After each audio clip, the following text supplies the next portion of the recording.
Bonsoir à tous et bienvenue dans cette nouvelle édition de votre journal local. Voici les titres de ce lundi 16 janvier 2017. L'agglomération de Saint-Quentin en Yvelines active son plan d'hiver pour lutter contre le froid et la neige. Les saleuses étaient de sortie ce week-end, notamment pour assurer la sécurité des piétons et des automobilistes. Quel bilan touristique pour le château de Versailles entre sécurité et exposition phare. L'atout numéro 1 du département des Yvelines a connu une année 2016 contrastée, mais les ambitions restent élevées pour la nouvelle année. Enfin, vous verrez que la solidarité et le bénévolat ne sont pas réservés uniquement aux anciens. Des jeunes s'engagent aussi, et notamment au sein du Secours populaire français local. Mais on débute ce journal sur ces images de neige et d'hiver, alors qu'une vague de froid arrive sur la France et la région Île-de-France cette semaine. À Saint-Quentin en Yvelines, les services de l'agglomération sont entrés en action dès ce week-end avec les quelques flocons qui sont tombés sur le territoire.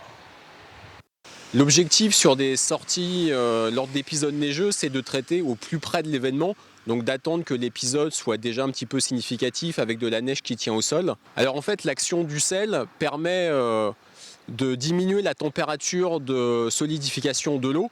Donc ça permet d'éviter la formation de plaques de glace lorsque la température descend en dessous de zéro pendant la nuit. Et ça permet effectivement d'accélérer aussi la fonte de la neige lors du passage des véhicules. Sachez d'ailleurs que l'agglomération met en place un service d'alerte par SMS jusqu'au 31 mars prochain. Celui-ci vous permet de connaître les différentes opérations de salage et de déneigement. Plus de précisions sur www.sqy.fr.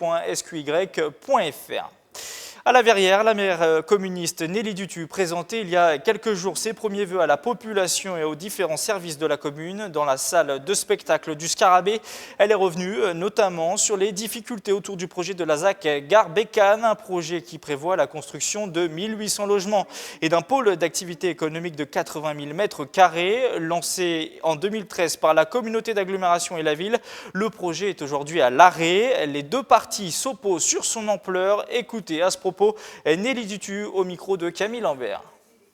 On a le maire d'Elancourt qui bloque vraiment le projet. On a pourtant le soutien de M. Laugier, le soutien de Mme Rosetti, le soutien de M. Bélier, le soutien de la ministre du Logement.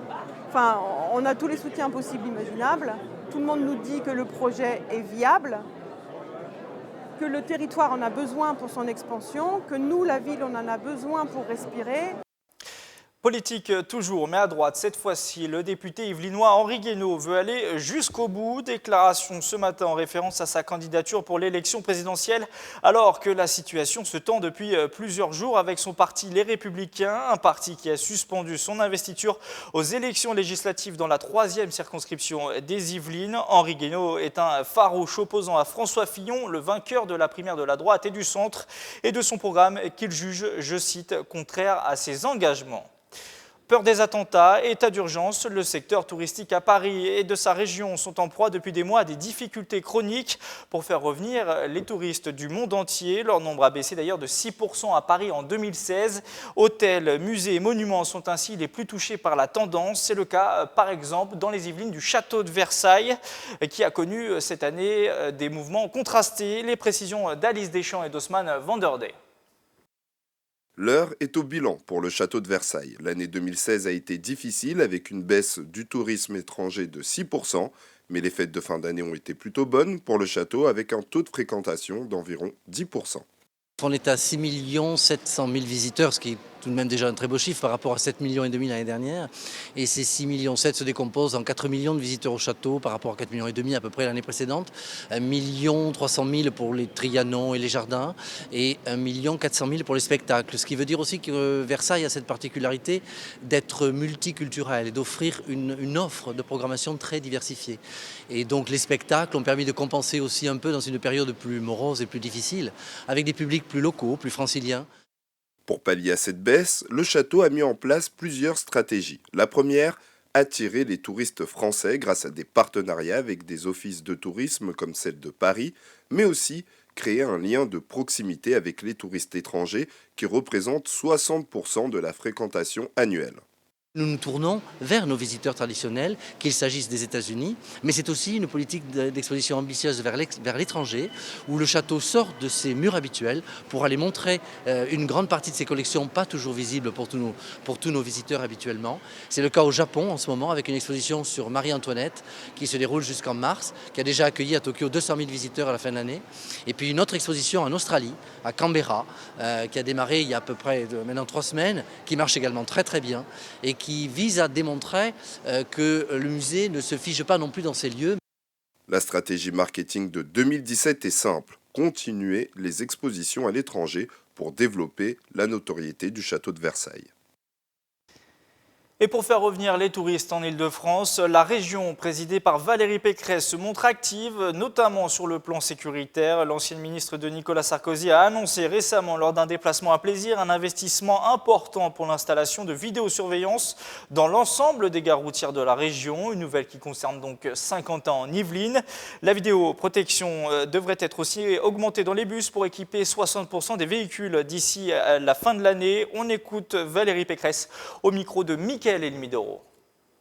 La sécurité en Grande Couronne, c'est très important parce que malheureusement, on a renforcé les dispositifs de sécurité à Paris en Petite Couronne et je ne voulais pas que la Grande Couronne soit l'angle mort de nos dispositifs de sécurité. C'est pour ça, avec Bruno Le Roux, le ministre de l'Intérieur, nous allons annoncer très vite la sécurisation de 70 gares routières, notamment toutes celles de Saint-Quentin en Yvelines, et puis la vidéoprotection dans tous les bus de Grande Couronne, comme c'est le cas pour la RATP. Les automobilistes et les motards sont également dans l'actualité ce lundi avec la mise en place désormais obligatoire à Paris des vignettes critères sur les pare-brises des véhicules. Ces vignettes indiquent les différents niveaux de pollution.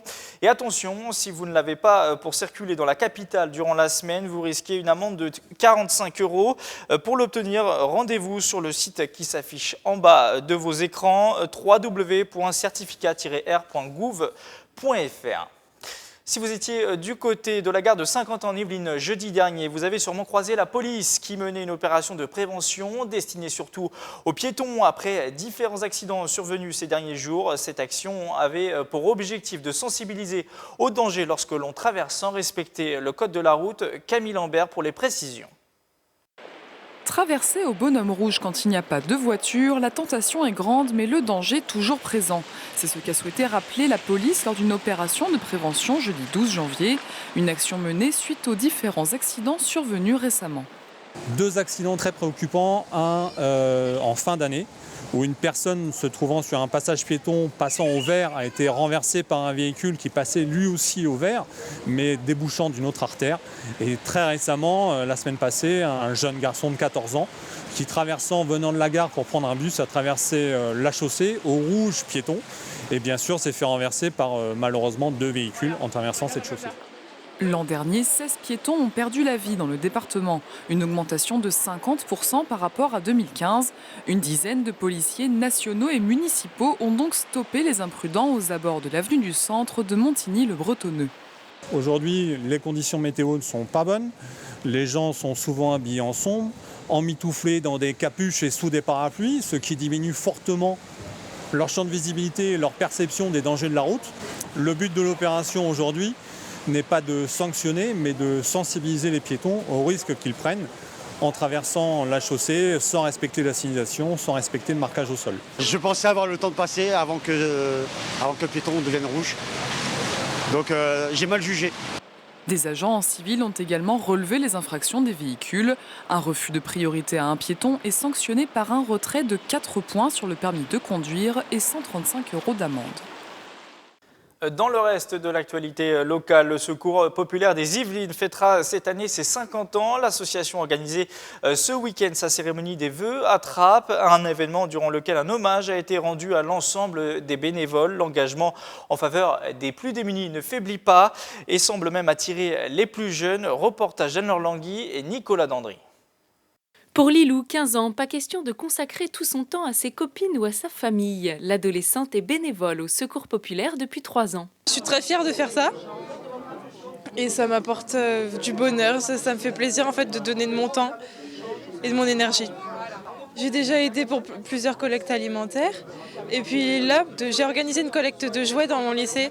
Il n'y a donc pas d'âge pour donner de son temps aux autres. Le Secours populaire souhaite que chaque bénévole trouve son intérêt dans les différentes actions qu'il propose, entre les collectes de jouets et de vêtements, les missions Père Noël ou encore l'accompagnement des petits en vacances. Moi, ma tâche, c'est faire les accompagnements des enfants dans les familles d'accueil pour les vacances. Je vais les emmener, je fais ça de gare en gare parisienne et gare de province. Et ensuite, 3 semaines après, je vais les rechercher pour les ramener à leurs parents. On fait beaucoup de choses. Et c'est beaucoup de choses diversifiées. C'est surtout ce qui est intéressant. C'est parce qu'on ne fait pas toujours la même chose. Le Secours populaire des Yvelines compte ainsi 1800 bénévoles répartis dans 25 structures pour seulement 4 salariés. Une petite armée de bonne volonté. Pour vous, c'est quoi être bénévole? C'est consacrer du temps aux autres. Et qu'est-ce que ça vous apporte d'être bénévole? Me dire que je me lève le matin et que ça sert à quelque chose. Le Secours populaire des Yvelines compte sur cette année anniversaire pour recueillir des idées fraîches auprès de ses bénévoles. Plusieurs congrès seront organisés tout au long de l'année afin de renouveler la gouvernance de l'association et réfléchir à l'avenir. Et Yesterday, Love Me Do, vous connaissez sûrement ces titres incontournables des Beatles. Eh bien, ils ont repris vie sur scène ce week-end grâce au groupe The Bootleg Beatles. Ils ont incarné le combo mythique sur les planches du Cyrano de Versailles vendredi dernier. Retour sur ce concert en images avec Camille Lambert.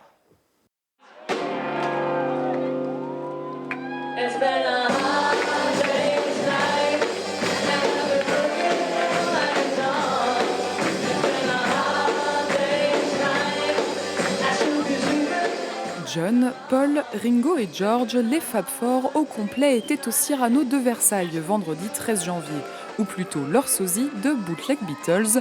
Le groupe de reprise a rejoué le live mythique de 1964, premier concert des Beatles en France dans cette même salle. It takes kind of months of study of video footage and ça prend des mois pour étudier les vidéos et évidemment mémoriser la manière dont ils se conduisaient sur scène, la façon de tenir leurs instruments, la façon aussi de bouger leur tête, de parler à leur public. Le plus important, c'est ensuite de pratiquer pendant des mois pour un résultat parfait.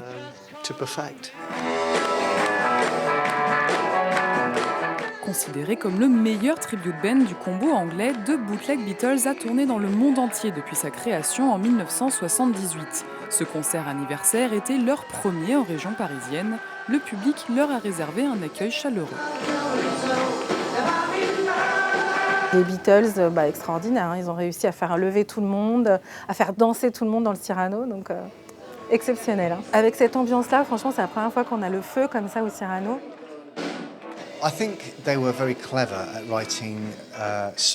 Je pense qu'ils étaient très intelligents dans l'écriture de leurs chansons. Ils semblaient parler à une très large audience, ils écrivaient constamment de bonnes chansons. C'est ça qui a fait des Beatles les Beatles. De Twist and Shout à Ticket to Ride, la hit machine a conquis les spectateurs versaillais. The Bootleg Beatles reviendra en juin avec une tournée française pour les 50 ans de l'album Sgt Pepper's. Fin de ce 7-8, le journal. Rendez-vous demain mardi aux horaires habituels pour une nouvelle édition. D'ici là, tous nos reportages sont à retrouver en replay sur notre site internet tvfil78.com ou sur l'application TVFil78. Bonne soirée à tous.